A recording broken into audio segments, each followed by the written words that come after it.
When London City Ballet was born in April 1978, there were 8 dancers performing a week of lunch-hour dance programmes at the tiny Arts Theatre in London.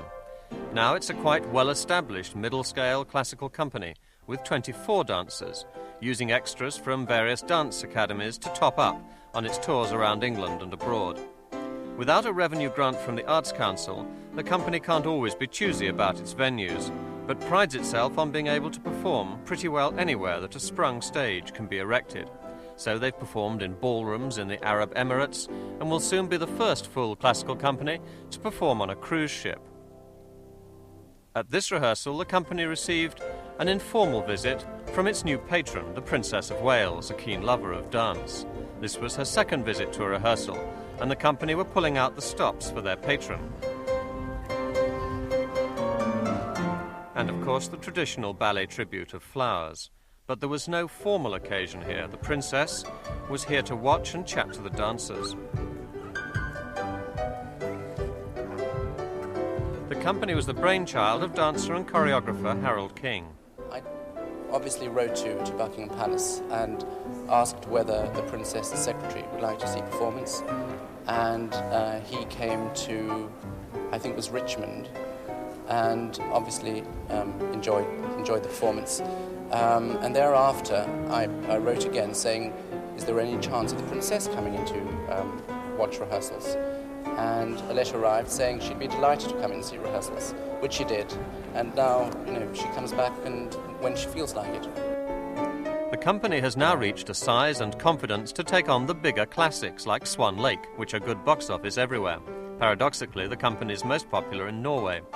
But even though they regularly give sold-out performances and receive private donations and business sponsorship, London City Ballet must always live rather hand-to-mouth. When I first started the company and said I was going to try and form a new ballet company, the powers that be, many people said to me, "You're crazy, it can't survive." At that time, Ballet for All, New London Ballet, several companies had folded through lack of revenue. And I was asked, what makes you think that you can actually keep a company going? The thing was that I desperately wanted to do it. It's something I really wanted to do. And it's worked. And we're still here, and it's going on. Sponsorship is essential, absolutely essential. In spite of the fact, with Swan Lake, we've had full houses wherever we've performed. We generate as much box office as possible, but still we in desperate need all the time. Following the success of Swan Lake, Harold is now creating a full-length ballet version of Bizet's Carmen, which will be premiered in Norway next year.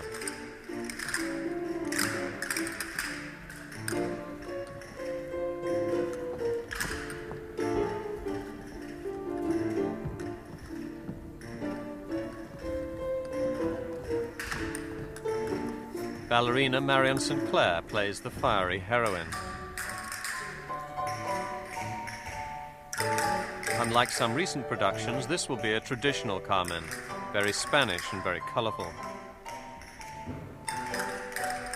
It'll be performed in a picture box set with realistic, perhaps slightly romantic scenes from Seville.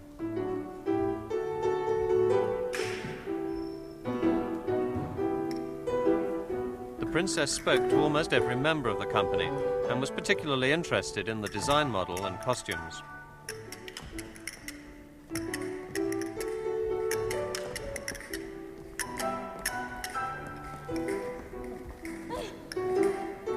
What had the princess talked about to Marion St. Clair? About eating after performance. Where do we go to eat and how do we organise restaurants and things like that? And she thought that it would be very difficult for us because we would be so tired after performance. And of course we are. And she was explaining to us how difficult it is for them with late nights and lots of dinners and things. And one has to be very careful and you have to make sure that you eat properly. She's quite interested in diet then, isn't she? Oh, I think so. I think most women are. I mean, one has to keep one's figure. And she's clearly very interested in dance. Very, very interested in dance. And it's marvellous for us that she has become patron of the company, obviously, in so many ways. But it's lovely to have a woman as patron of the company. And she gets to know the dancers very intimately and their problems. And I think it's absolutely wonderful that she comes to visit us like this. The company obviously is quite excited about having her as patron. Well, because it's a young company and she's a very young princess. And so we hope that we will grow and she'll be able to help us to grow in the right way.